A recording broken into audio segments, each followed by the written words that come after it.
મારું નામ જગદીશભાઈ મેર છે. અમરનાથ યાત્રાનું 14 તારીખથી રજીસ્ટ્રેશન ચાલુ થાય છે.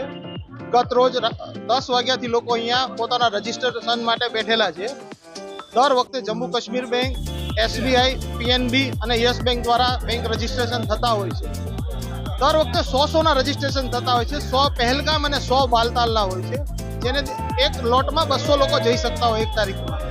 આજે સવારે બેંક તરફથી એવું કહેવામાં આવ્યું કે અમે ખાલી 25 ટોકન જ ફાળવીશું.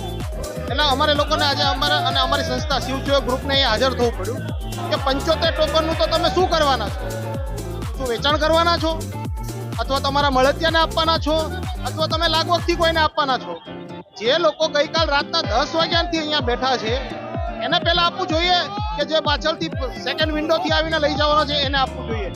માટે અમે આજે મીડિયા મિત્રોને પણ જાણ કરવા માંગીએ છીએ કે તમે અમારી આ લડતમાં જોડાવ અને આ લોકો જે ગત રોજ રાતના 10 વાગ્યાથી બેઠા છે એ લોકોને સંપૂર્ણપણે ન્યાય મળવો જોઈએ એવું અમુ અને અમારા શિવસેવક ભક્તોનું બધાની માંગણી છે.